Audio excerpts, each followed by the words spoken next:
Hello friends, welcome back to Hyper4Games. My name is Joseph and today on PlayStation News, PS5 is outsold in Japan again, details on The Last of Us Remake features, Hogwarts Legacy pre-order information seems to have leaked, EA plans to announce new games soon, and more.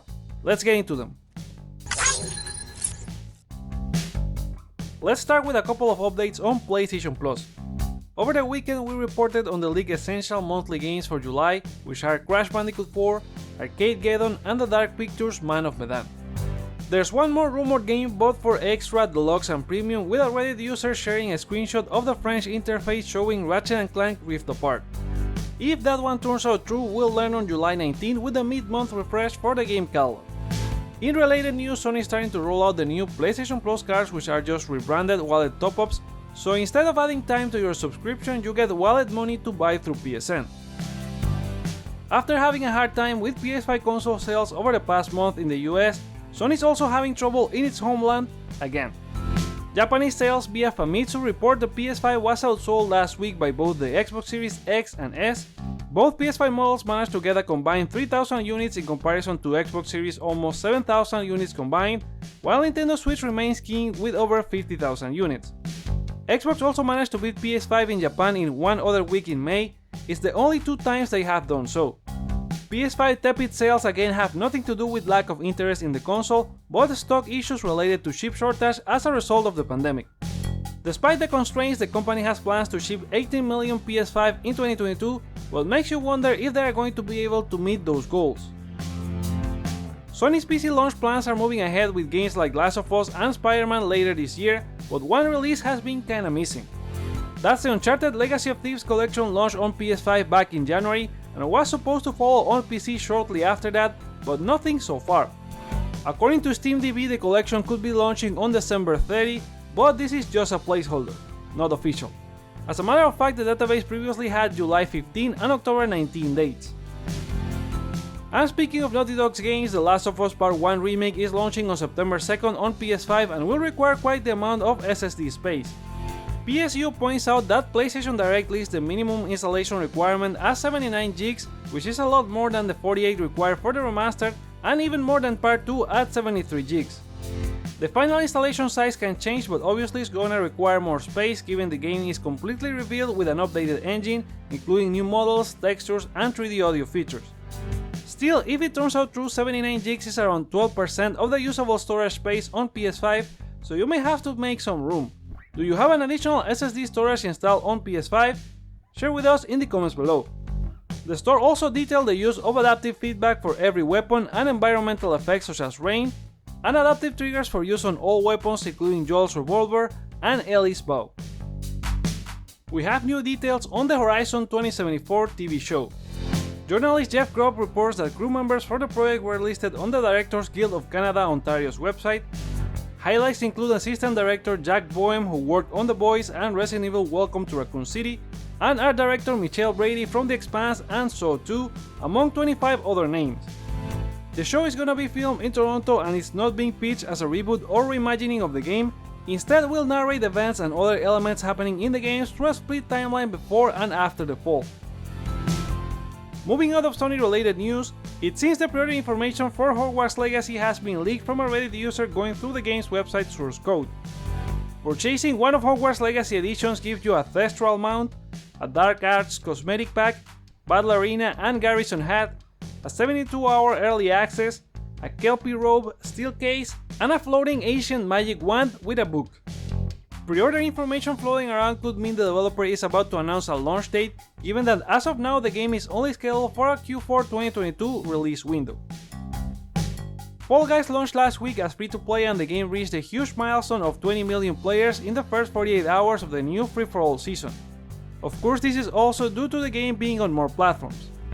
The PS5 version, however, has a few issues like trophies not auto-popping based on your PS4 or other platform progress, and users not being able to join games while in a party. A new patch was made available Monday that fixes the party issue, but the trophy one still persists and they are working on a solution. EA is set to reveal new games next month as claimed by Tom Henderson in a report via Xputer. His sources confirm the company is set to reveal Skate 4, Need for Speed and FIFA this July, but won't have an EA Play event given they are going for a reveal when ready approach. Need for Speed and FIFA should be announced in the second half of the month. The new Need for Speed could be titled Unbound, but that's not 100% confirmed, and it aims to combine some photorealistic elements with anime-style effects and characters looking like the Boondocks TV show from 2005. A meetup option will allow you to get together with friends to start races like Need for Speed Heat and feature unique tracks with one having a train going through while you race. FIFA on the other hand will be the last with the FIFA license, incorporating more female leagues and both male and female World Cups and feature crossplay. It will be a full price title and not free to play like early rumors. Outside of that, it seems EA may be developing a Marvel game according to Nick Baker from Xbox Era Podcast. He said this was sent to him from a news source who asked not to tell which IP within Marvel would be about, and he still has to corroborate with other sources, so we'll have to wait on this one. Another company set to reveal new games is Ubisoft, as they have confirmed via Twitter they will have a Gamescom presence from August 24 to 28. One of the games that will be there is likely Skull and Bones, throwing anchor for an official release. The ESRB just rated the pirate simulation game, and it seems everything is going according to plan for a Ubisoft fiscal year 2023 launch. The PS4 version was seemingly forced to walk the plank, as the ESRB rating doesn't list a release on the old hardware. We stick with Ubisoft for a bit, as they have announced Assassin's Creed Valhalla patch 1.5.3 launches today for all platforms. The game is currently part of the Ubisoft Plus Classics on the new PlayStation Plus Extra, Deluxe and Premium. The patch comes around 9 gigs with some bug fixes and the Bifrost bundle, including a new shield and axe ready to claim from the Animus store between today and July 26. Another game rated by the ESRB is Valkyrie Elysium from Square Enix. This follows similar ratings in Brazil and South Korea. The ESRB description mentions a few additional details like having to battle fellow Valkyries and boss characters while fighting monsters and recruiting the Einherjar for help. Valkyrie Elysium appeared for the first time in the March State of Play, and the ratings indicate it's on track for release on PS4 and PS5 later this year. After last week's info drop for Final Fantasy XVI, producer Naoki Yoshida has spoken with Dengeki Online and mentioned the game will only feature British voice actors. He explained that despite the script is in English, they are not including American accents to prevent Americans from getting mad given the medieval European fantasy setting. It was part a joke and part truth, as they are taking the setting seriously for production. From Software is getting ready to cover multiple projects as per the company's recruitment efforts. Elden Ring director Hidetaka Miyazaki explained in an interview last week they are able to take on multiple projects given the expansion of the studio, and that this will be handled by different directors. He also said he had already started work on his next game. As of 2018, the studio was working on 3.5 games, the half one being the Racine for PlayStation VR, and the full titles Sekiro, Elden Ring, and the last one is rumored to be an unannounced Armored Core 6. And those are all our stories for today on this episode of PlayStation News. Are you excited to see the new PS5 features in play for The Last of Us Part 1? Are you looking forward to the upcoming EA announcements?